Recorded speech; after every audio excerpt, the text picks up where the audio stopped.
A ver, estamos con Juan Martens, doctor en criminología. Hola Juan, ¿cómo estás? Buen día, Luis, a vos y a quienes te acompañan en la mesa. Bueno, mientras nosotros hablábamos de la necesidad de cambiar, de cómo los surcoreanos pasaron de ser un país pobre a lo que son, nosotros tenemos que celebrar que saltamos varios escalones y ya somos el cuarto país en el mundo con, digamos, menor éxito en el combate al crimen organizado. Ahí estamos. En el puesto número 4. Esto era algo que se veía venir, Juan. O sea, en realidad, ¿verdad? Hoy nomás se dieron cuenta desde fuera, pero lo que estamos dentro ya sabíamos que estábamos acá. Yo creo que es la visibilización y es la puesta sobre la mesa de todo lo que veníamos hablando hace bastante tiempo.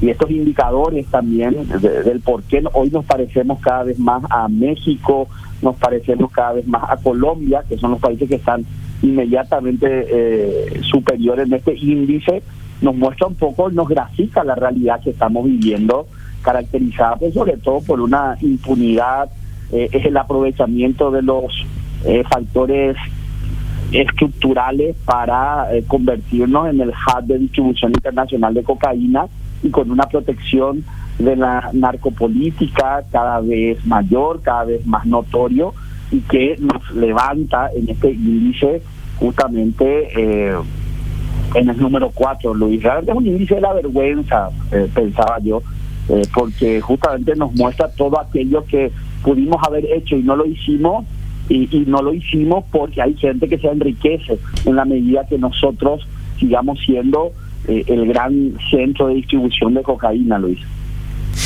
Juan, y no hay nada que nos haga suponer que esto o se va a estancar o va a empezar a retroceder, digamos que haya alguna política pública que nos genere alguna esperanza de que esta situación no se va a seguir deteriorando y que por el contrario, digamos, vamos a poder empezar a ponerles límite a estas organizaciones criminales. Ayer hablábamos nosotros con el ministro de Justicia y bueno, tácitamente reconocía que el penal está controlado por una organización criminal y que hoy el Estado no puede pegarse el lujo de entrar y sacarle al líder criminal porque terminamos con una masacre. O sea, hablaba él de los efectos colaterales de esto. O sea, el escenario es terrible y no hay nada que nos haga suponer de que esto va a mejorar. El escenario es desolador y tenemos personas al frente de ciertas instituciones claves como el Ministerio de Justicia que ni siquiera se imaginan otras formas de solucionar el problema y agudizan el control por parte del crimen organizado de estos espacios territoriales, de estos lugares que debieran ser centros de tratamiento y no centros de articulación de la criminalidad organizada.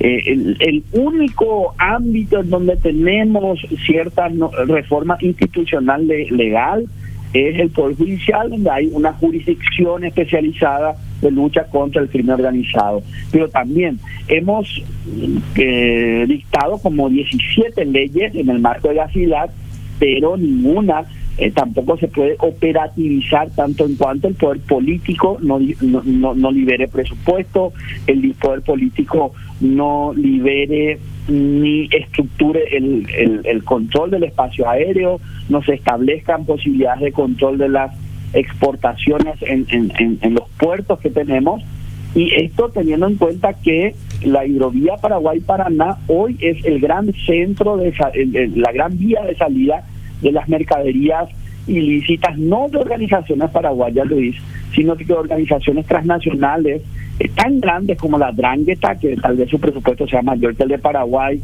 el primer Comando Capital, las organizaciones de cárteles mexicanos, colombianos que operan directamente en nuestro país. Entonces, el panorama es sombrío y además genera un efecto llamada a estas grandes corporaciones del crimen, empresas del crimen, que se han instalado y empiezan a usar a Paraguay como su centro logístico y su centro de operaciones, Luis. Ahora, ¿cómo se combate esto si la herramienta para combatir el crimen organizado es el Estado? Y el Estado en Paraguay es funcional al crimen organizado. O sea, por lo menos esa es la sensación que tenemos, ¿no?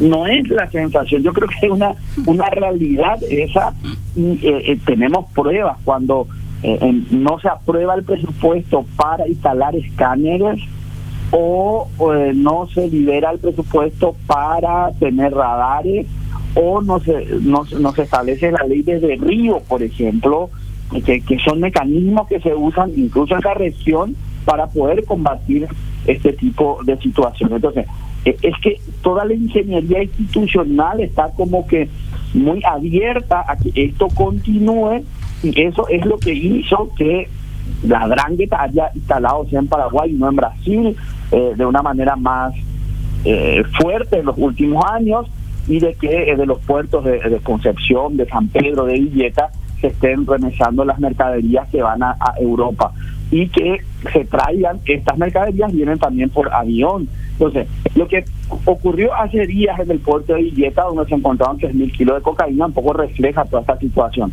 Se traía de países andinos, se aterrizaba en el departamento central, de ahí se iba en camioneta hasta Eusebio Ayala, un pueblo con unos índices de criminalidad bajísimos, tranquilo, y desde ahí se volvía a traer a Villeta y nadie se enteraba. Entonces, todo esto es lo que permitió que Paraguay efectivamente ascienda a escala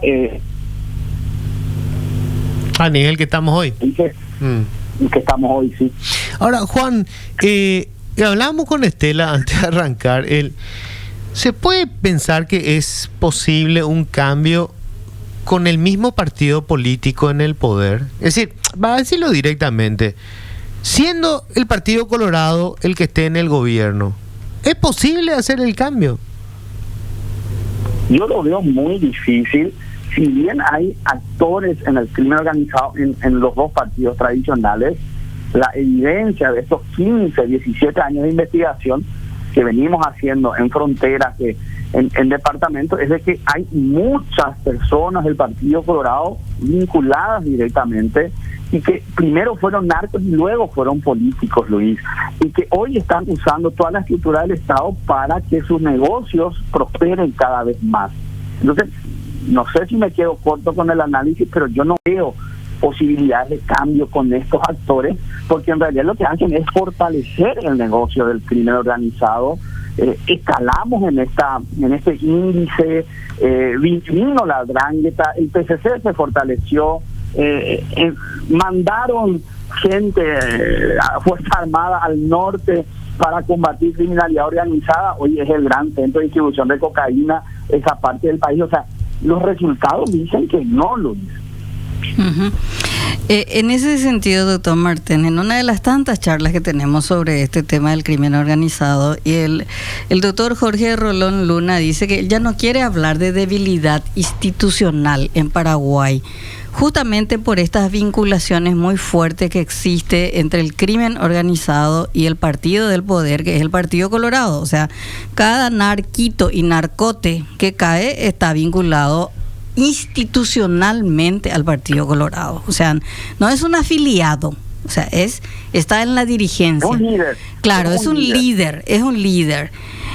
Y se nota cómo utilizan las instituciones del Estado. Y el doctor Rolón Luna dice que a estas alturas ya podríamos hablar de un Estado mafioso. No puedo repetir exactamente las palabras que él dice, porque claro, él lo hace técnica y jurídicamente. Dice, porque ya es un Estado mafioso. O sea, no es más ya, porque cuando hablamos de debilidad institucional, dice él, es el Estado que lucha contra, que a lo mejor no tiene todos los recursos, pero tiene fiscales, jueces, parlamentarios honestos que tratan de luchar contra el crimen organizado. Pero aquí ya no estamos viendo eso, porque ya estamos viendo que el Estado mismo forma parte del crimen organizado. Entonces él va mucho más allá. Él ya lleva, o sea, para la visión del doctor, para el análisis del doctor Rolón Luna, esto ya no es un Estado débil, porque no es que el Estado lucha contra. No, directamente no lucha. Y está, como dijeron recién, la ingeniería institucional permite el crecimiento del crimen organizado en Paraguay. Prácticamente sponsorea el crimen organizado en Paraguay. Entonces, es mucho más grave. A ver, justamente Line Vareiro, creo que ustedes la conocen también, una gran cientista política. Me llamó la atención un día cuando yo generalicé y me decía, la complejidad del Estado, Juan, es tal de que por más de que hay un sector muy importante que está al servicio del crimen organizado, tenemos elementos que luchan. Y ahí podemos citarle incluso a la doctora Carolina Llanes de la Corte, que efectivamente está tratando de instalar esta justicia especializada en lucha contra el crimen organizado. Entonces, hay elementos dentro del Estado serviles que son del crimen organizado, pero también hay personas que están tratando de incidir para que esto no avance. Y sí, por eso, tal vez el marco teórico que nos sirva mejor para entender el fenómeno es el de Carlos Flores Pérez, un criminólogo colega mexicano que habla de las redes hegemónicas de poder. Efectivamente, la alianza entre el crimen y el Estado es lo que posibilita, pero efectivamente medir el nivel de penetración es el desafío que tenemos, y hasta el momento, por lo menos yo, y con esta llamada atención que me hacía la querida Line, es que efectivamente seguimos viendo que hay resistencia dentro del Estado en algunas personas, en algunas instituciones, para que esto no avance, ¿no? Entonces, un poco yo me quedo en esa línea interpretativa, en coincidencia con Line Flores Pérez, Estela. Juan, mi respeto de siempre. Muchísimas gracias.